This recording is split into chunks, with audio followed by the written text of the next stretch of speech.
Dans le parc Freedom, niché au cœur du quartier turbulent de South Central à Los Angeles, Jada, une adolescente de 13 ans à peine, avançait, le cœur battant d'excitation.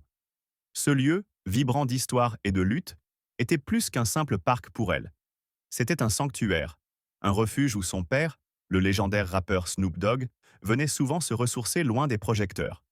Ce matin-là, sous un ciel grisâtre où planaient des nuages lourds comme des présages, Jada marchait, ses baskets usées foulant l'herbe humide, les yeux pétillants à l'idée de surprendre son père. Mais une tension invisible flottait dans l'air, un murmure sourd qui semblait annoncer l'orage. Son oncle, le capitaine Tyrone Banks, patrouillait quelque part dans ce labyrinthe de sentiers, veillant sur ce coin de chaos urbain avec une autorité implacable. Pourtant, au détour d'un bosquet, une ombre menaçante se dessina soudain dans la brume matinale. Un frisson glacial parcourut l'échine de Jada. Ce n'était pas son père, ni son oncle, mais une présence étrangère, hostile, qui la fixait déjà comme une proie. Le vent siffla entre les arbres, portant avec lui une odeur âcre de danger imminent. À cet instant, Jada sentit son souffle se couper, ignorant encore que cette journée, censée être une douce escapade, allait basculer dans un cauchemar où chaque seconde compterait pour sa survie. Sous la lumière blafarde qui perçait à peine la brume épaisse du parc Freedom, Jada avançait encore, ses pas hésitants résonnant comme un écho fragile dans le silence oppressant. Le murmure du vent sifflait entre les branches nues, portant avec lui une odeur métallique, presque sanglante, qui faisait frémir son instinct. Elle voulait croire que cette journée serait une parenthèse joyeuse, un moment volé pour retrouver son père, Snoop Dogg, dont la voix grave et les rimes percutantes avaient bercé son enfance. Mais à cet instant, alors que les ombres s'étirèrent comme des griffes sur le sentier, un pressentiment funeste lui serra la gorge. Soudain, une silhouette massive émergea devant elle, surgissant de nulle part comme un spectre sorti des ténèbres. Rick Malone, un policier au visage dur et aux yeux injectés de mépris, la toisa avec une arrogance venimeuse. Ses lèvres se tordirent en un rictus mauvais, dévoilant des dents jaunies par le tabac, tandis qu'il crachait d'une voix rauque. « Alors, petite princesse noire, tu te crois où? Chez ton père, le roi des bas-fonds ?» Jada recula d'un pas, son cœur cognant violemment dans sa poitrine. Le ton de Malone était un mélange de haine et de provocation, une insulte raciale qui la frappa comme une gifle. Elle tenta de répondre, sa voix tremblante s'échappant à peine. « Je veux juste voir mon père. » Mais ces mots furent balayés par un rire guttural, un son guttural qui semblait jaillir des entrailles de cet homme. « Ton père? Ce rappeur de pacotille ?» ricana-t-il, avançant vers elle, son uniforme froissé dégageant une odeur âcre de sueur et d'alcool. Il plongea une main dans sa poche, et Jada sentit son sang se glacer lorsqu'il en sortit un insigne qu'il brandit comme une menace. « Ici, c'est moi qui commande, pas ton vieux, et encore moins une gamine comme toi, qui croit que sa peau sombre lui donne des privilèges. » La peur s'insinua en elle comme un poison, mais elle tenta de tenir bon, ses poings serrés le long de son corps frêle. Malone s'approcha encore, son souffle fétide frôlant son visage. Ses yeux brillaient d'une lueur malsaine, un mélange de sadisme et de supériorité mal placée. « Tu sais ce qu'on fait aux petites arrogantes dans ton genre ?» murmura-t-il, son ton devenant plus bas, plus menaçant. Avant qu'elle ne puisse réagir, il la saisit par le bras avec une force brutale, ses doigts s'enfonçant dans sa chair comme des serres. Jada étouffa un cri, ses yeux s'écarquillant de terreur alors qu'il la traînait vers un banc isolé, loin des regards indiscrets.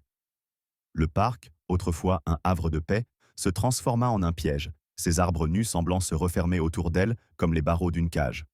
« Lâchez-moi !» hurla-t-elle, sa voix brisée par la panique, mais Malone resserra son étreinte, un sourire tordu déformant son visage.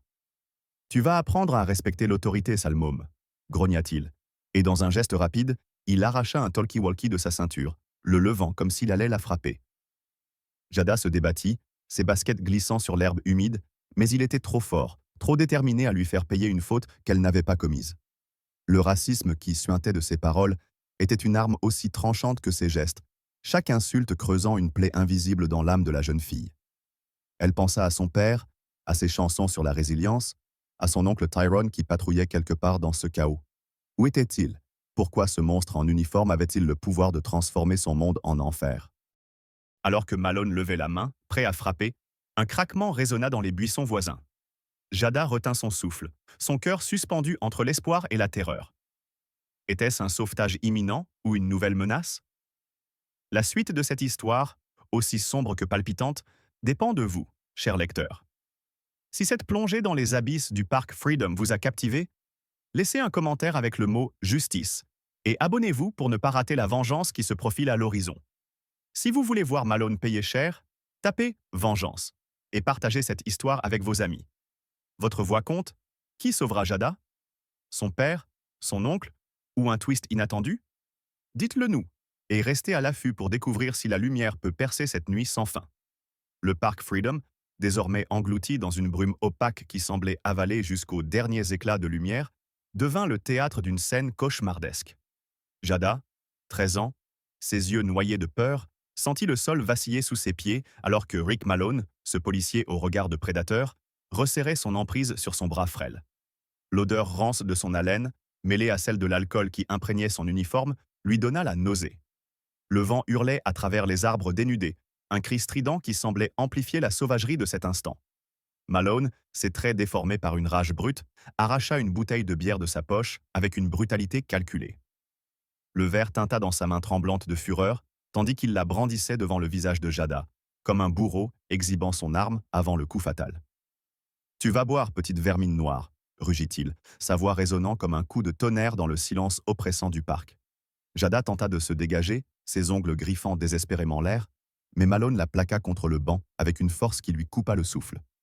Le bois rugueux s'enfonça dans son dos, et un gémissement étouffé s'échappa de ses lèvres.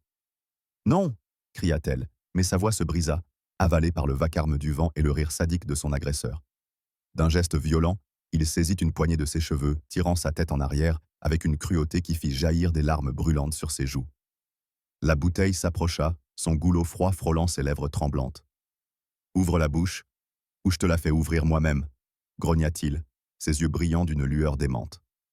Jada secoua la tête, ses dents serrées, son corps entier crispé dans un refus instinctif. Mais Malone ne toléra pas sa résistance.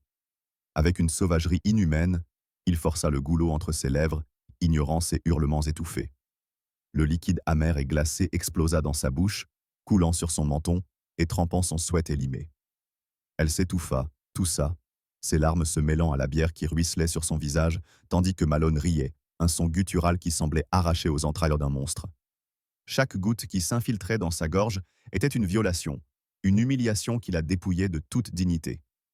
Le goût âcre de l'alcool se mêlait à celui métallique de la peur, et Jada sentit son esprit vaciller, prêt à sombrer dans un abîme de désespoir. Mais au fond d'elle, une étincelle de révolte persistait, alimentée par les souvenirs de son père, Snoop Dogg, et de ses paroles sur la force des racines, sur la survie face à l'adversité. Elle pensa à son oncle Tyrone, ce capitaine inflexible qui arpentait ces lieux, et pria pour qu'il apparaisse, pour que quelqu'un mette fin à ce cauchemar. Malone, inconscient de ses pensées, relâcha légèrement ses cheveux, mais seulement pour mieux ajuster son emprise. Il incline la bouteille davantage, forçant le liquide à couler plus vite, son rire s'amplifiant comme une tempête déchaînée. « Alors, ça te plaît, hein, princesse des ghettos » railla-t-il, ces mots trempés de venin raciste qui lacéraient l'âme de Jada aussi profondément que ses gestes. Le parc, autrefois un refuge où elle avait ri et rêvé, s'était métamorphosé en une arène de terreur. Les ombres des arbres dansaient comme des spectres moqueurs, et le froid mordant de l'air semblait s'infiltrer dans ses os. Jada sentit ses forces s'évanouir, son corps secoué de spasmes alors qu'elle luttait pour respirer entre deux gorgées imposées. Malone, tel un tyran ivre de pouvoir, savourait chaque seconde de son calvaire, ses doigts serrant son bras jusqu'à laisser des marques rouges sur sa peau brune.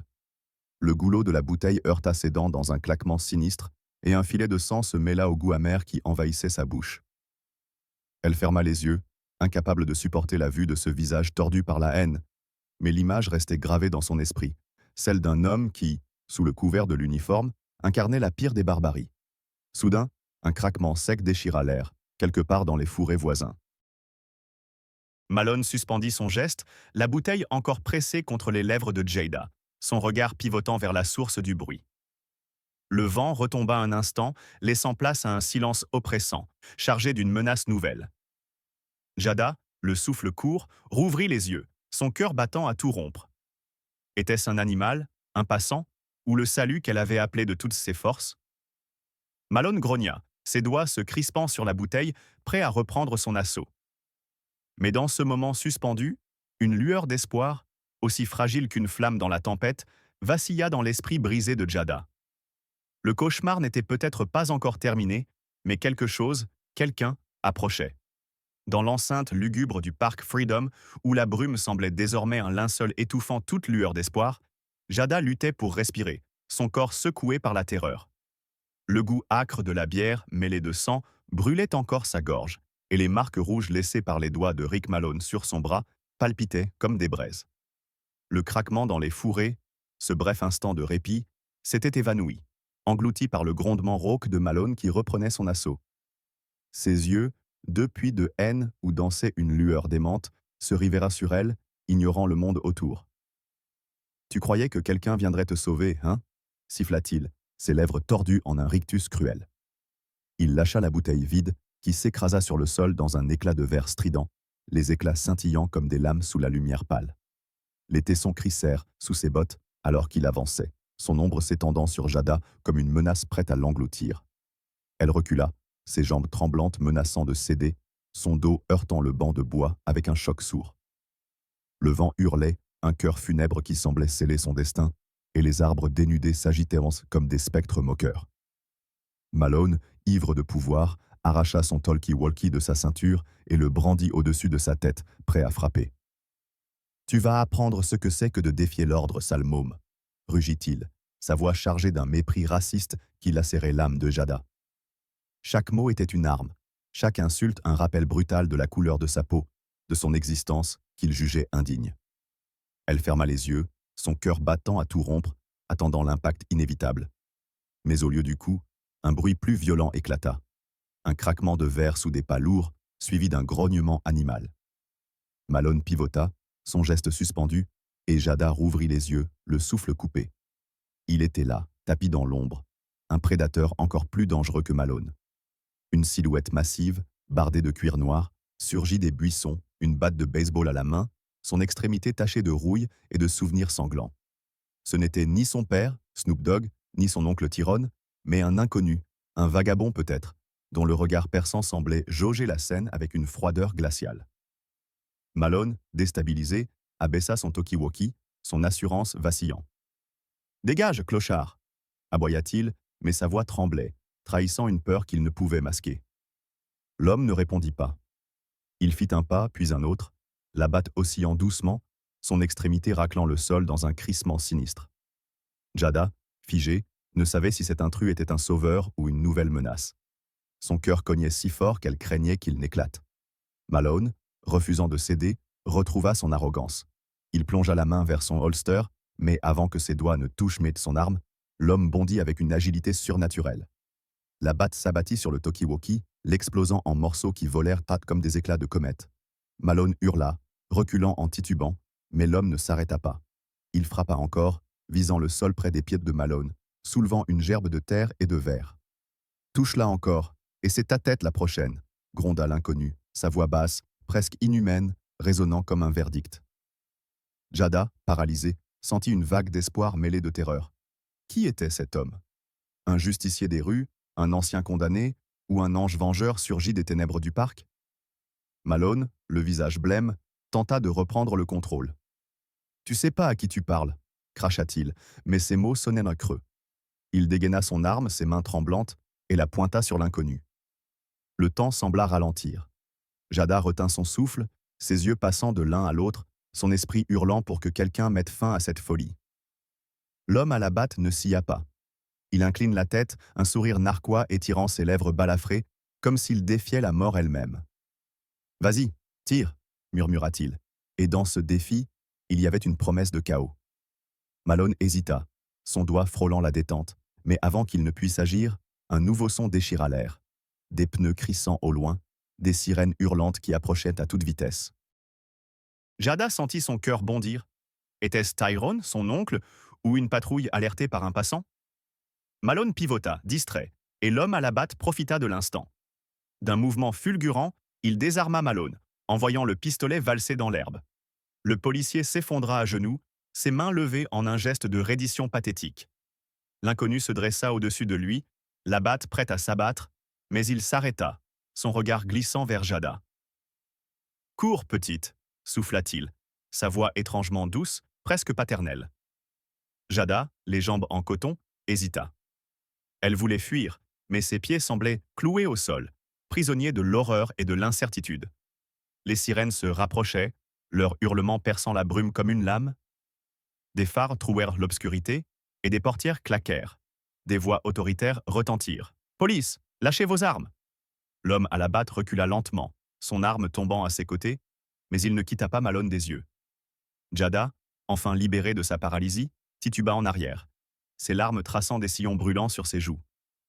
Elle trébucha sur un tesson de verre, son genou s'écorchant contre le sol, mais la douleur physique était éclipsée par le tumulte dans son esprit. Malone, à terre, marmonnait des excuses incohérentes, son uniforme souillé de boue et de honte. Alors que les ombres des officiers approchaient, leurs silhouettes floues dans la brume, Jada sentit une main invisible la pousser à agir. Elle se releva, chancelante, et courut vers les lumières, vers le salut, son souffle haché par la peur et l'espoir. Le parc Freedom, ce lieu maudit, s'effaçait derrière elle, mais l'écho des insultes de Malone, le goût du sang et de la bière, restèrent gravés en elle. Quelque part dans cette nuit, son père et son oncle attendaient, et elle savait qu'elle devait survivre pour leur raconter l'indicible. Le parc Freedom, englouti dans une nuit d'encre trouée par les éclats aveuglants des phares, vibrait sous le chaos qui s'y déroulait. Jada, 13 ans, titubait encore, ses jambes flageolantes traînant son corps meurtri loin du banc où Rick Malone gisait à terre, vaincu mais pas encore brisé. Les tessons de verre scintillaient comme des étoiles déchues sur l'herbe humide, reflet d'un affrontement qui avait failli la détruire. Le goût du sang et de la bière s'attardait sur ses lèvres tuméfiées, et chaque inspiration était une lame dans sa poitrine. Les sirènes hurlaient, un chant de guerre qui déchirait la brume, tandis que des silhouettes en uniforme émergèrent des ténèbres, leurs voix tranchantes comme des ordres divins. Mais avant que les officiers ne puissent atteindre la scène, un grondement plus profond, plus viscéral, éclata dans l'air. Une voix qu'elle reconnut instantanément, une voix qui portait la puissance d'un ouragan. Tyrone Banks, son oncle, capitaine inflexible de cette jungle urbaine, surgit comme une ombre vengeresse. Son uniforme impeccable contrastait avec la sauvagerie de son regard, deux braises incandescentes qui transperçaient en la nuit. Il courut vers Jada, ses bottes martelant le sol dans un rythme furieux, et lorsqu'il la vit, cheveux emmêlés, visage maculé de larmes et de bière, bras marqués par les griffes de Malone, un cri primal déchira sa gorge. « Jada !» hurla-t-il, sa voix brisant le vacarme des sirènes. Il s'arrêta net devant elle, ses mains tremblantes hésitant à la toucher, comme s'il craignait qu'elle ne s'effrite sous ses doigts. Puis, dans un élan désespéré, il l'attira contre lui, son souffle haché par une rage qu'il peinait à contenir. « Mon Dieu, qu'est-ce qu'il t'a fait ?» murmura-t-il, ses mots étouffés par l'émotion, mais ses yeux déjà tournés vers Malone, qui se relevait péniblement. Un rictus de défi sur son visage blême. Malone, le genou encore à terre, cracha un mélange de sang et de salive, ses doigts se crispaient sur la boue. « Banks, tu crois que t'es le roi ici ?» ricana-t-il, sa voix rauque tremblant sous l'effort.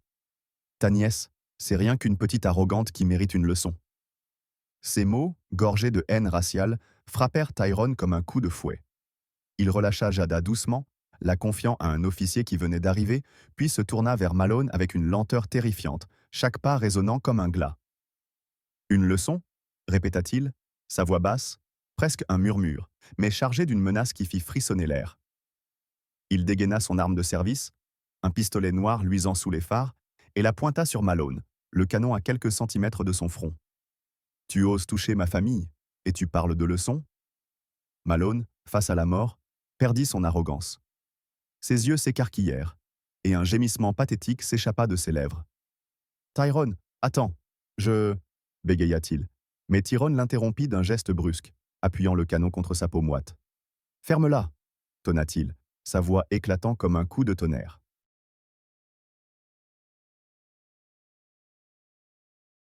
Les officiers autour, figés, retenaient leur souffle, leurs mains sur leurs armes, incertains de la frontière entre justice et vengeance.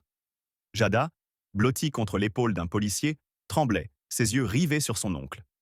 Elle voulait crier, le supplier d'arrêter, mais sa voix restait prisonnière de sa gorge, étouffée par la peur et le choc. Le vent hurlait plus fort, soulevant des tourbillons de feuilles mortes qui dansaient autour de la scène comme des spectres.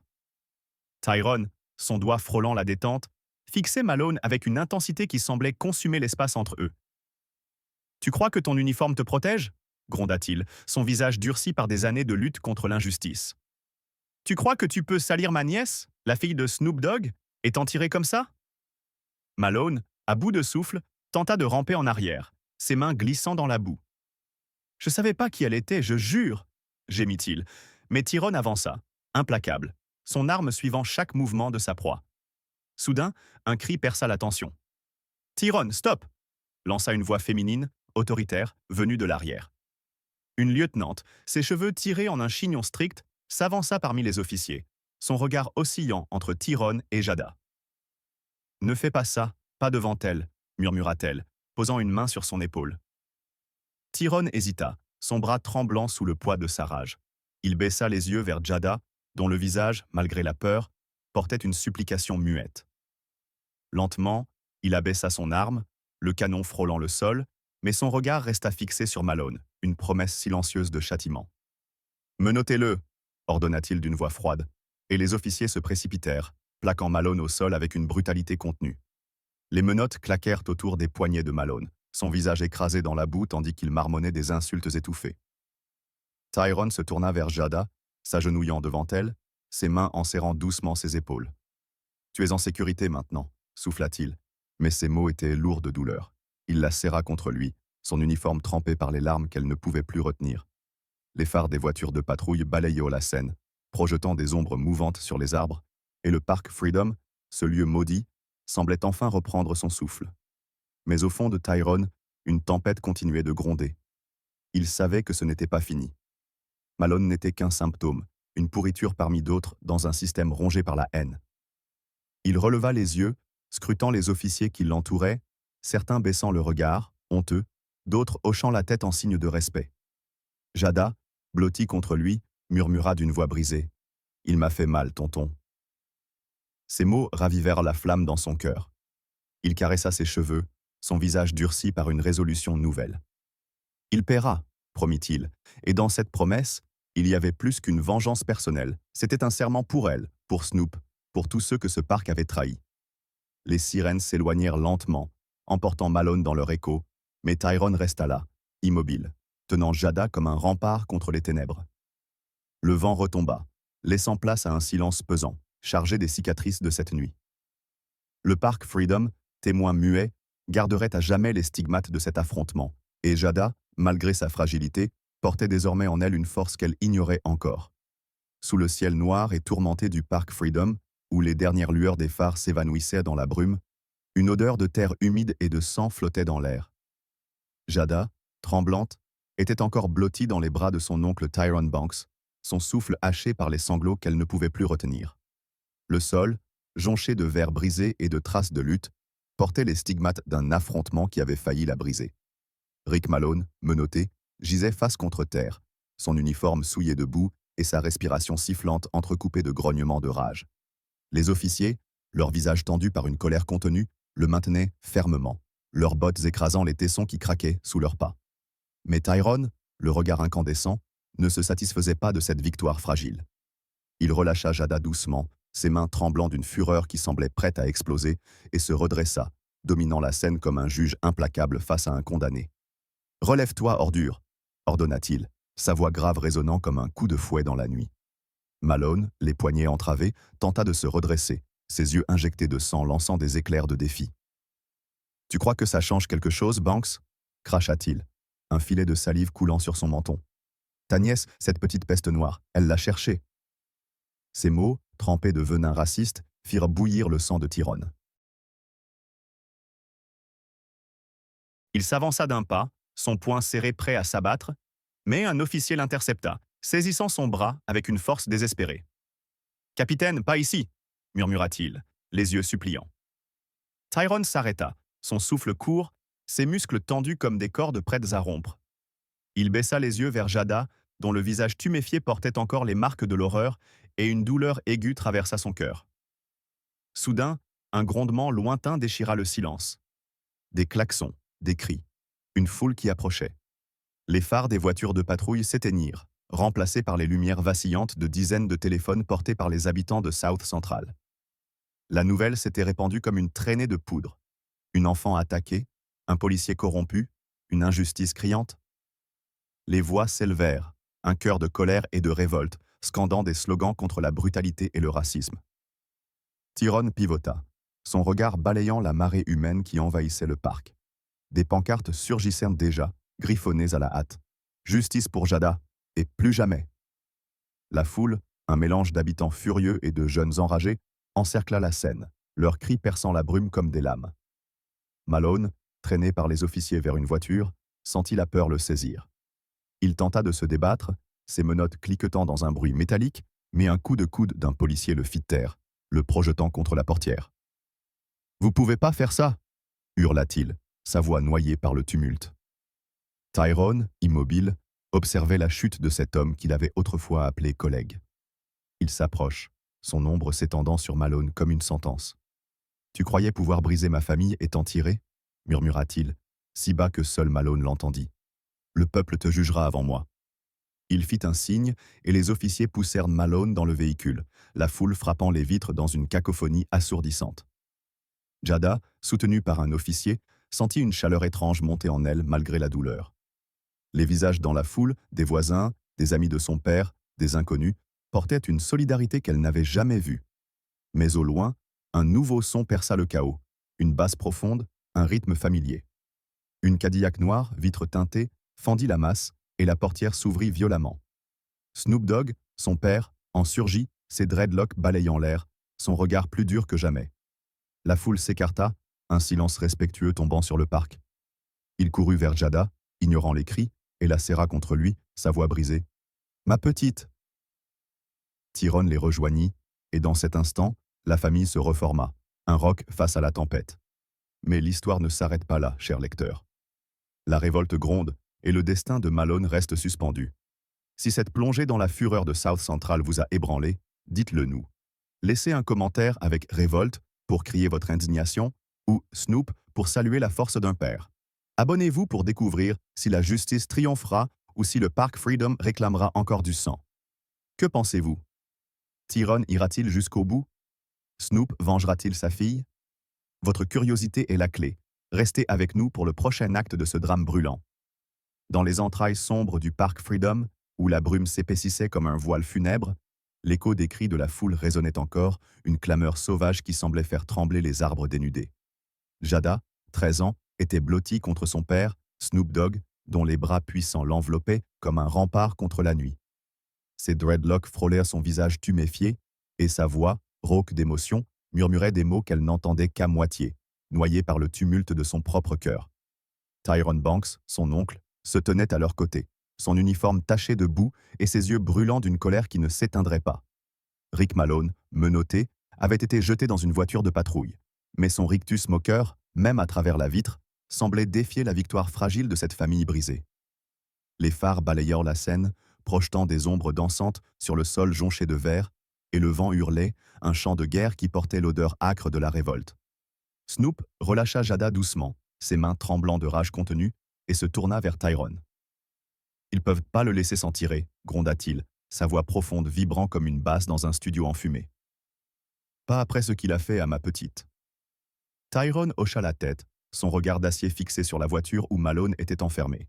« Il paiera, » répondit-il, mais ses mots portaient une promesse plus sombre, un serment qui dépassait les murs d'un tribunal. Il s'avança vers le véhicule, ses bottes écrasant les tessons dans un crissement sinistre, et frappa la vitre d'un coup sec.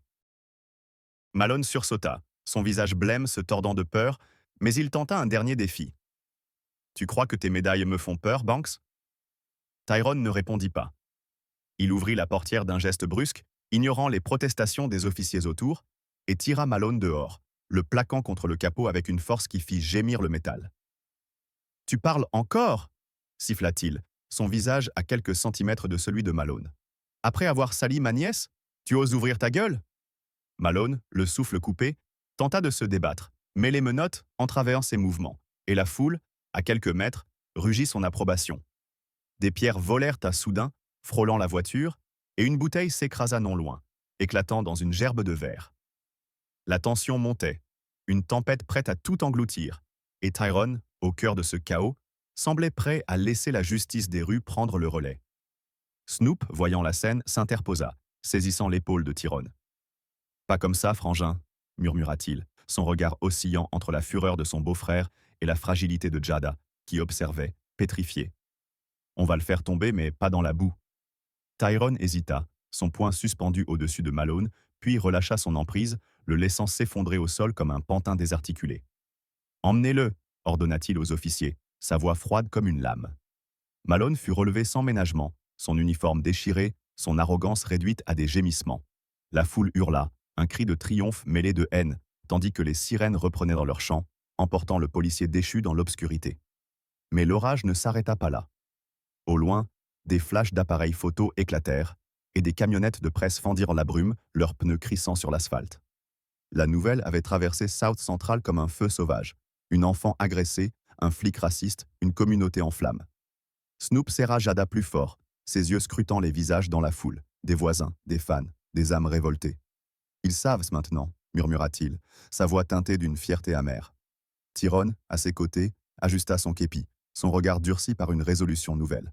« Ça va au-delà de nous », dit-il, observant les pancartes qui s'élevaient, les poings levés dans la nuit. « C'est leur combat aussi. » Jada, malgré la douleur qui irradiait dans son corps, sentit une chaleur étrange monter en elle. Les cris, les lumières, la présence de son père et de son oncle, tout cela formait un bouclier contre les ténèbres qui avaient failli l'engloutir. Elle leva les yeux vers Snoop, puis vers Tyrone, et murmura d'une voix brisée. « Je veux qu'il paie, pour tout. » Ces mots, simples mais lourds, scellèrent un pacte silencieux. Le parc Freedom, ce lieu maudit, vibrait désormais d'une énergie nouvelle, un feu allumé par l'injustice et attisé par la colère d'un peuple. Malone était fini, mais la bataille ne faisait que commencer. Le parc Freedom, autrefois un havre de paix devenu champ de bataille, s'éveillait sous un ciel gris où perçaient les premières lueurs d'une aube incertaine. Jada, 13 ans, se tenait debout, soutenue par son père, Snoop Dogg, dont les mains puissantes serrèrent ses épaules, comme pour ancrer son corps fragile dans ce monde bouleversé. Tyrone Banks, son oncle, capitaine inflexible, scrutait l'horizon, son visage marqué par la nuit d'horreur qu'il venait de traverser. Le sol, encore humide de boue et de verre brisé, portait les cicatrices de la révolte, pancartes abandonnées, éclats de bouteilles, traces de pneus creusant la terre. Rick Malone était parti, emmené par les sirènes hurlantes, mais son ombre planait encore, un spectre de haine raciale que ni la foule ni les menottes n'avaient totalement exorcisé. Snoop, ses dreadlocks balayant l'air frais du matin, murmura à Jada « On va reconstruire, ma petite. » Sa voix, rauque et profonde, portait une promesse qui vibrait dans l'âme de sa fille. Mais au loin, un grondement sourd monta. Des pas, des voix, une marée humaine qui revenait, plus déterminée que jamais. La nouvelle de l'agression de Jada avait enflammé South Central, et les habitants, armés de leur colère et de leur espoir, convergeaient vers le parc. Des drapeaux noirs et rouges claquèrent dans le vent, et des cris « Justice !» déchiraient au l'air comme des coups de feu. Tyrone pivota, son regard d'acier croisant celui de Snoop. « Ils veulent de plus que du sang, » dit-il, sa voix basse, presque prophétique. « Ils veulent un nouveau départ. » Jada, ses yeux encore rougis par les larmes, sentit une force nouvelle naître en elle. Elle lâcha la main de son père et fit un pas, chancelante mais résolue, vers la foule qui approchait. Ses baskets crissaient sur le verre, chaque éclat un rappel de la douleur qu'elle avait endurée.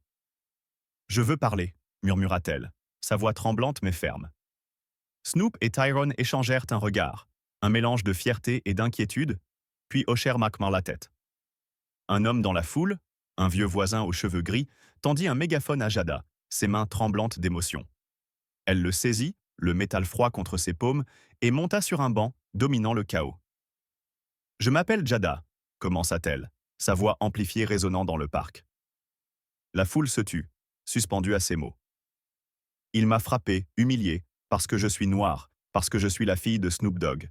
Mais je suis encore là. » Un murmure d'approbation monta, suivi de cris d'encouragement. « On ne peut pas laisser ça continuer, » poursuivit-elle, ses larmes coulant mais sa voix gagnant en puissance. « Pas ici, pas chez nous !» La foule explosa, un rugissement qui fit trembler le sol, et Jada sentit son cœur s'embraser. Snoop, à ses côtés, leva un poing, sa silhouette imposante amplifiant l'élan de sa fille. Tyrone, impassible, observait, ses mains serrées sur son arme, prêt à protéger ce moment de vérité. Le parc Freedom devint un symbole, un brasier où la douleur de Jada forgeait une révolution. Elle n'était plus une victime, mais une voix, une flamme dans les ténèbres. Avec son père et son oncle, Elle jurait de transformer ce lieu maudit en un bastion de justice, un cri éternel contre l'injustice.